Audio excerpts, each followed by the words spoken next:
Hello, good morning mga kabady, mga kapatid. Welcome sa aking vlog na ngayon napasabak na ng husto ang inyong lingkod mga kabady, mga kapatid. Pero bago ang lahat, nais ko muna kayong batiin ng magandang umaga, hapon, gabi, saan man kayo naroon. Mga OFW na katulad ko. FB Reels, FB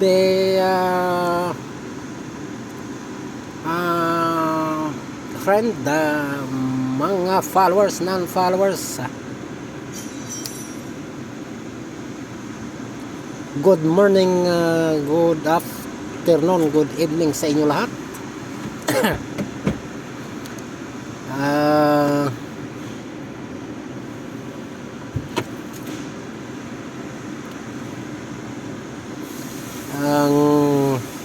Ngayon, nandito ang inyong lingkod mga kabady, mga kapatid, sa Sonata 2025 model mga kabady, mga kapatid.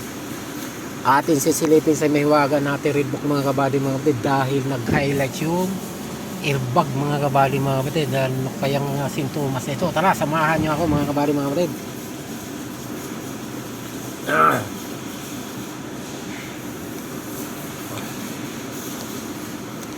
Hintay lang natin mga kabady, mga kapatid. Ayan na, lumabas na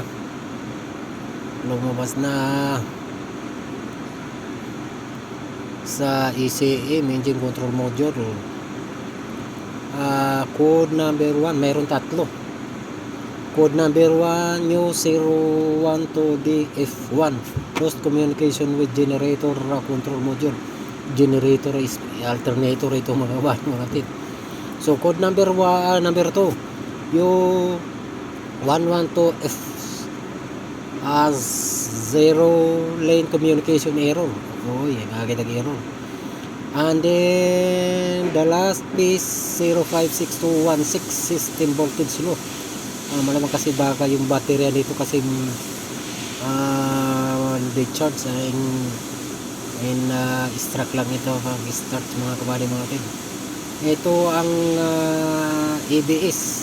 ESP, merong 8. Ito ang bagay nito, code number 1 C17024A barrel coding error. And ayan, ito yung mga red color mga kabady, mga kapatid. Ito yung sintomas. Pero ang concern natin dito mga kabady, mga kapatid, itong airbag, bakit nag-highlights yan? Ayan siya, bakit nag-highlights yan? Ngayon, ito yun ang airbag mga kabady, mga kapatid. Code number 1 sa airbag 1 and 2 parehas 1, pero parehas ang sinasabi. B10000, kadami 0. Side crash detection for door unlock non-sub, yung anong tawag nito, yung in-fact sensor ito mga kabady, mga kapatid. So ayan, ganun din ang sinasabi sa airbag to mga kabady, mga kapatid. B18000 side crash door.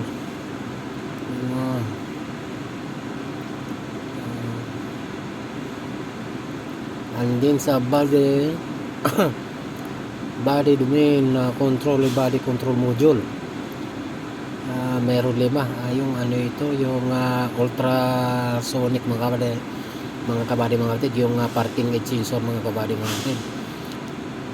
Pero 4 lang itong sa parking edge sensor mga kabady, mga kapatid, itong mga Hyundai. So bakit 5? Kasi nandito yung sa TPMS ECU battery voltage low, yung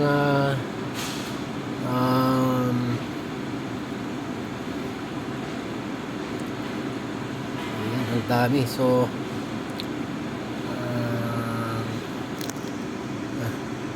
hayaan mo natin ito mga kabady, mga kapatid, mga yung ultrasonic mga kabady, mga kapatid. Okay, yung parking gate sensor. So dito tayo ngayon tututok mga kabady, mga kapatid, sa airbag. So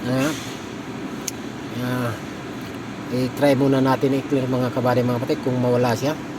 Kapag hindi pa rin siya mawala at kung anong tinuturo niya, yun na doon tayo tututok. So yan no, yung crash sa detection. So try natin i-clear mga kabady. Tingnan nyo mga kabady mga kapatid kung mawala yan. Tingnan nyo yan ha. Oh ayun, nawala na mga kabady mga kapatid. Sana hindi bumalik. So ayan. At saka nag-no trouble code na mga kabady mga kapatid. I-back natin nga. Ngayon balikan natin code. No trouble code na mga kabady mga kapatid. Ngayon punta tayo sa airbag number 1. Airbag number 1 kung nandyan pa. So nandyan pa yung airbag number 1. Ganun din ang ating gagawin mga kabady mga kapatid. Kung anong ginawa natin sa airbag event number 2, ganun din ang gagawin natin dito mga kabady mga kapatid. Okay, so hintayin lang natin mga kabady mga kapatid. Ayan, so tingnan natin yung code kung nandyan. No trouble code na rin mga kabady mga kapatid. Okay, so back natin ulit. Okay, and then back. So tingnan natin kung nandyan pa yung mga airbag.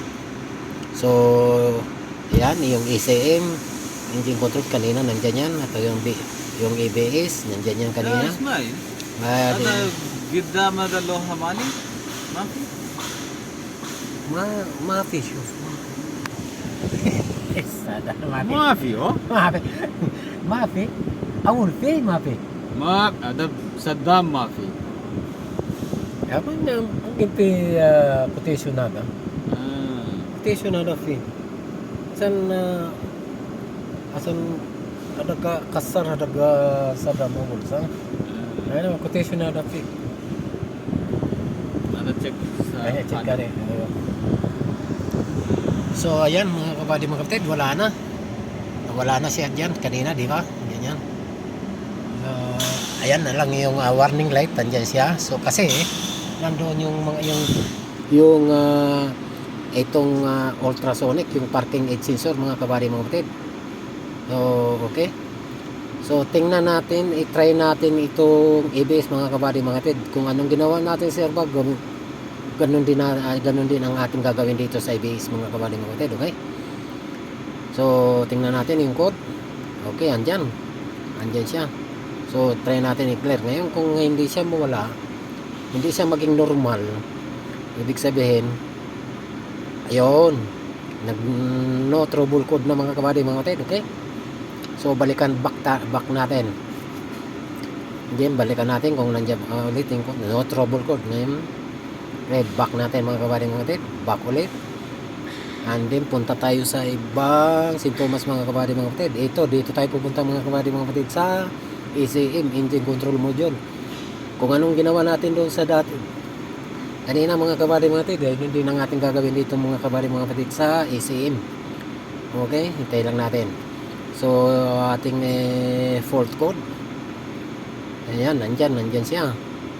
So ngayon try natin mga kabady mga kapatid. Ngayon kung mag-current code pa rin yan mga kabady mga kapatid, kailangan ibig sabihin serious yan. So hindi siya naalis ayan, hindi pa. Ayan. Ayan. Ito mga kabady mga kapatid, kasi ito system voltage low. Malamang ito kasi hindi pa hindi pa siguro kasi may problema ang battery nito mga kabady mga kapatid, nalulubat. So kaya ito hindi makiklear mga kabady mga kapatid. So okay, kaya hindi siya na clear. Ngayon hintayin natin na mag-charge yung baterya. Hayaan natin umaandar itong unit. Ngayon kung hindi pa rin siya mag-clear, papalitan natin yung baterya mga kabady mga kapatid, unang steps. So ito lang. Ayan, ito ngayon sa body domain controller body control module mga kabady mga kapatid. Ito yung parking aid sensor. Hayaan muna natin yung mga kabady mga kapatid dahil hindi pa nakakabit yan siya. Lahat yan sa mga sa parking gate sensor sa harapan mga kabady mga kapatid. Okay? So ito dito tayo pupunta ngayon mga kabady mga kapatid sa power steering. Power steering, motor driving power steering mga kabady mga kapatid. Merong isa dito rin sa motor driving power steering, isa din. Tapos dito sa shifter dito, uy, kadami nito. Pisahan natin dito mga kabady mga kapatid sa steering, okay? Atin lang linisin muna mga kabady mga kapatid yung hindi yung naka-install na dyan mga kabady mga kapatid, okay? So atin lang linisin yan. Pag hindi maalis yan siya mga kabady mga kapatid, di kagaya yan, hindi na ang ganyan yan, no trouble code na yan. So yun ang ating gagawin mga kabady mga kapatid. Yan, okay.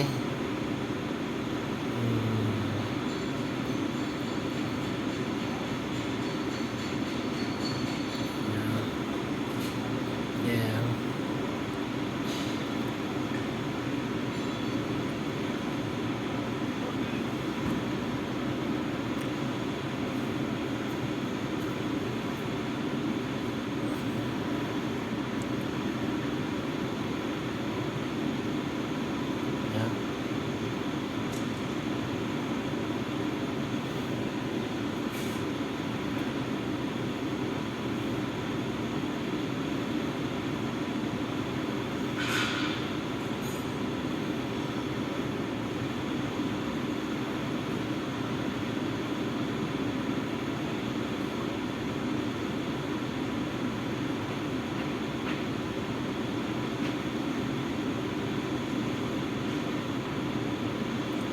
Yun lang mga kabady mga kapatid. Maraming salamat sa inyo pagsubaybay sa akin mga video. Sana hindi kayo magsawa at patuloy yung suportahan.